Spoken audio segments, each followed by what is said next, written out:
Assalamualaikum warahmatullahi wabarakatuh. Perkenalkan dengan saya Siti Nur Firdaus dari SMP IT Al-Madani Lubuk Basung Kabupaten Agam. Pada kesempatan kali ini, saya akan memberikan aksi nyata saya dalam pemahaman Merdeka Belajar. 3 topik pemahaman Merdeka Belajar.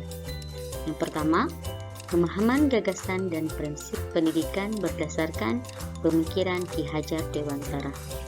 Yang kedua, pemahaman untuk memfasilitasi murid agar tumbuh sesuai dengan kodratnya. Yang ketiga, penerapan pembelajaran yang memerdekakan murid. Untuk memahami 3 topik Merdeka Belajar di atas, terkumpullah 5 modul yang harus kita pahami. Yang pertama, yakni mengenali dan memahami diri sebagai pendidik. Yang kedua, mendidik dan mengajar. Yang ketiga, mendampingi murid dengan utuh dan menyeluruh. Yang keempat, mendidik dan melatih kecerdasan budi pekerti. Kemudian yang kelima, pendidikan yang mengantarkan keselamatan dan kebahagiaan.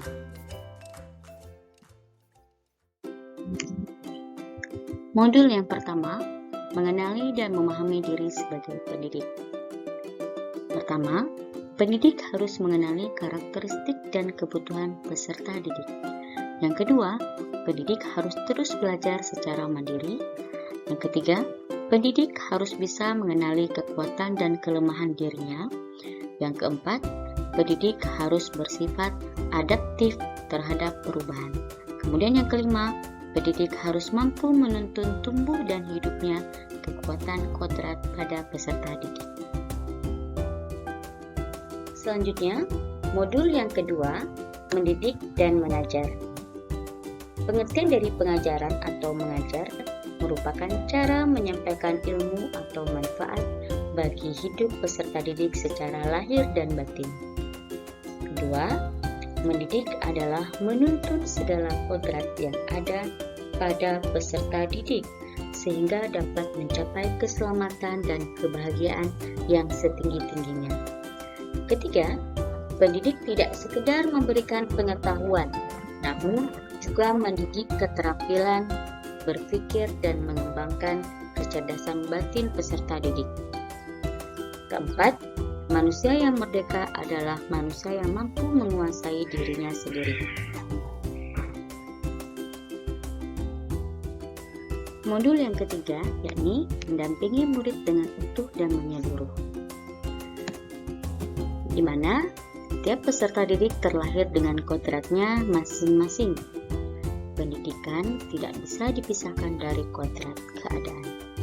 Pendidikan bergerak secara dinamis, perubahan tidak dapat dihindari. Cara mendidik dan mengajar harus disesuaikan dengan perkembangan zaman. Guru dapat merancang pembelajaran yang berkelanjutan sesuai dengan asas trikon, kontinu, konvergen, dan konsentris. Asas trikon menurut Bapak Pendidikan Ki Hajar Dewantara, yakni kontinu. Pengembangan yang dilakukan harus berkesinambungan, dilakukan secara terus-menerus dengan perencanaan yang baik.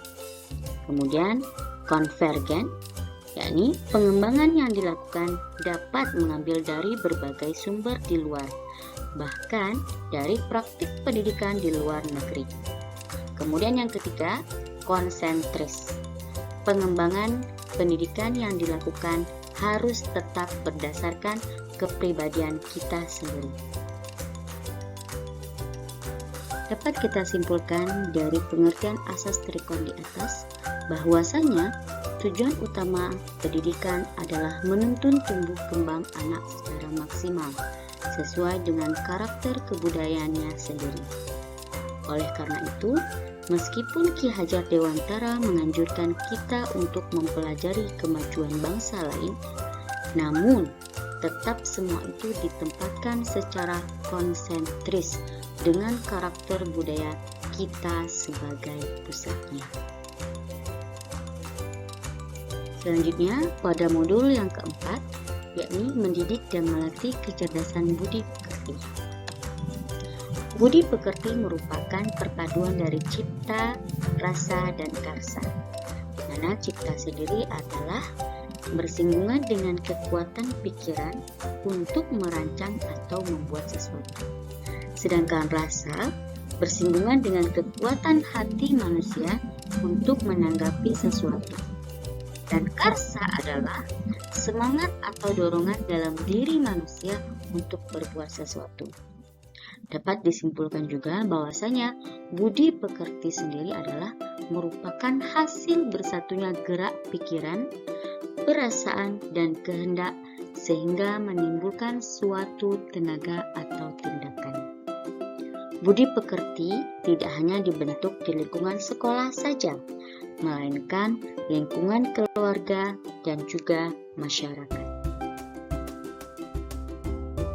Selanjutnya, modul yang terakhir tentang pemahaman merdeka belajar, yakni pendidikan yang mengantarkan keselamatan dan kebahagiaan.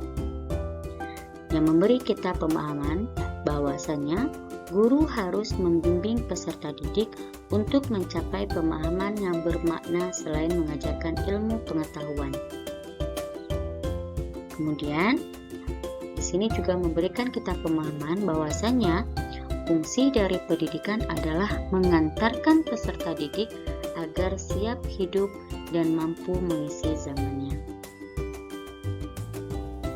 Sekian penyampaian dari saya tentang pemahaman merdeka belajar. Terima kasih. Salam guru hebat.